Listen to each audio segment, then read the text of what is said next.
অনেকেই ইরানকে শুধু তেল আর মরুভূমির দেশ হিসেবে চেনে, কিন্তু খুব কম মানুষই জানে বিশ্বের অন্যতম উন্নত মানের ভেড়া এই দেশে পালন করা হয়। বিশেষ করে ইরানের পাহাড়ি ও ঠান্ডা অঞ্চলে যে ভেড়াগুলো পালন করা হয় সেগুলোর উল অনেক নরম, ঘন এবং টেকসই হয়। আর এই কারণেই আন্তর্জাতিক বাজারে ইরানের উলের চাহিদা অনেক বেশি। প্রতি বছর ইরান শুধু ভেড়া পালন এবং সেই ভেড়ার উল থেকে তৈরি বিভিন্ন পণ্য রপ্তানি করেই কয়েকশো মিলিয়ন ডলার আয় করে। অনেকেই মনে করেন ভেড়া শুধু মাংসের জন্য পালন করা হয়, কিন্তু ইরানি বিষয়টি একেবারেই ভিন্ন। এখানে ভেড়া মূলত উন্নত মানের উল পাওয়ার জন্য পালন করা হয়, আর সেই উল দিয়ে তৈরি হয় বিশ্বের বিভিন্ন ইরানি কম্বল।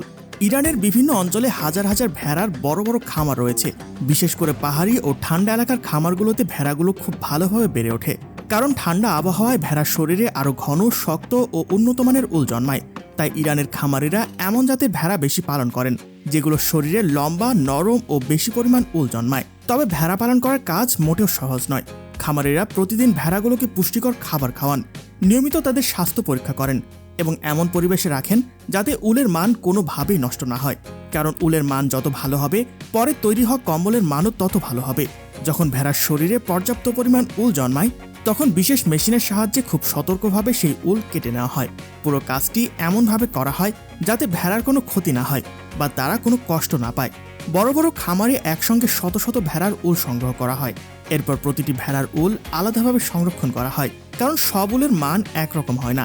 কিছু উল অনেক বেশি নরম হয়, কিছু উল বেশি ঘন হয়, আবার কিছু উল তুলনামূলকভাবে একটু শক্ত হয়। তাই শুরুতেই উলগুলো আলাদা করে বাছাই করা হয়, যাতে পরে ভালো মানের কম্বল তৈরি করা সহজ হয়। এরপর সংগ্রহ করা উল বড় বড় প্রসেসিং কারখানায় পাঠানো হয়। সেখানে প্রথমেই উল বড় পানির ট্যাঙ্কে ভালোভাবে ধোয়া হয়, কারণ ভেড়ার শরীর থেকে কাটা উলের সঙ্গে ধুলাবালি, মাটি ও শুকনো ঘাস এবং প্রাকৃতিক তেল লেগে থাকে। তাই কয়েক ধাপে ধোয়ার মাধ্যমে উল পুরোপুরি পরিষ্কার করা হয়। এই ধাপটি খুবই গুরুত্বপূর্ণ, কারণ উল ভালোভাবে পরিষ্কার না হলে পরে তৈরি হওয়া কম্বলের মানও ভালো হয় না। ধোয়ার পর বিশেষ গরম বাতাসের সাহায্যে উল শুকানো হয়, যাতে ভেতরে কোনো আর্দ্রতা না থাকে। উল শুকিয়ে গেলে শুরু হয় সবচেয়ে গুরুত্বপূর্ণ ধাপগুলোর একটি, যাকে ফাইবার সিলেকশন বলা হয়। এই ধাপে বড় বড় মেশিনের সাহায্যে উলের ফাইবার আলাদা করা হয়। যেসব ফাইবার বেশি লম্বা, নরম ও উন্নত মানের হয়, সেগুলো প্রিমিয়াম কম্বল তৈরির জন্য রাখা হয়, আর অপেক্ষাকৃত কম মানের উল অন্য ধরনের পণ্য তৈরিতে ব্যবহার করা হয়। এরপর উলকে বিশেষ মেশিনে আঁচড়ানোর মতো একটি প্রক্রিয়ার মধ্যে দিয়ে নিয়ে যাওয়া হয়। এতে সব ফাইবার একই দিকে চলে আসে এবং উল আরও নরম, মসৃণ ও সমান হয়ে যায়। এরপর সেই উল সুতা তৈরির মেশিনে পাঠানো হয়। বিশাল বড় বড় মেশিন ঘন্টার পর ঘন্টা ধরে উলকে ঘুরিয়ে পাতলা, মজবুত ও উন্নত মানের সুতায় পরিণত করে। এই সময়ে অনেক বিষয় খুব সতর্কভাবে নিয়ন্ত্রণ করা হয়, যাতে সুতোর মান ঠিক থাকে এবং পরে কম্বল তৈরিতে কোনো সমস্যা না হয়।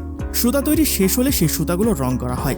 অনেক ইরানি কম্বলে ঐতিহ্যবাহী নকশা এবং গাঢ় রং ব্যবহার করা হয়, যা দেখতে খুবই সুন্দর ও আকর্ষণীয়।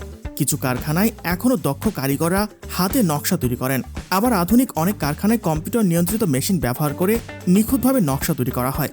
এরপর বড় বড় তাঁত এবং স্বয়ংক্রিয় মেশিনের সাহায্যে ধীরে ধীরে কম্বল বোনা শুরু হয়। একটি উন্নত মানের কম্বল তৈরি করতে অনেক সময় কয়েক সপ্তাহ পর্যন্ত সময় লেগে যেতে পারে।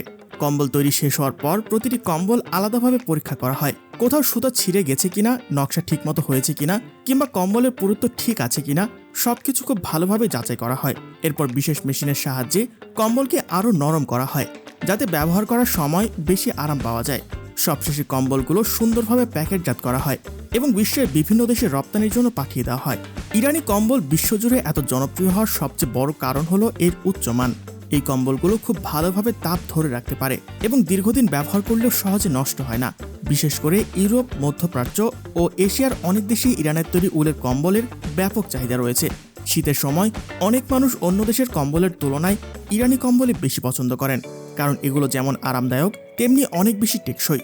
সবচেয়ে অবাক করার বিষয় হলো আন্তর্জাতিক বিভিন্ন নিষেধাজ্ঞার মধ্যেও ইরান প্রতি বছর বিশ্বের বিভিন্ন দেশে প্রায় কয়েকশো মিলিয়ন ডলারের কম্বল রপ্তানি করেন। আর এই কারণেই ইরান শুধু তেল বা গ্যাসের জন্য নয়, উন্নত মানের ভেড়া পালন এবং বিশ্বখ্যাত উলের কম্বল তৈরির জন্য বিশ্বের কাছে বিশেষভাবে পরিচিত।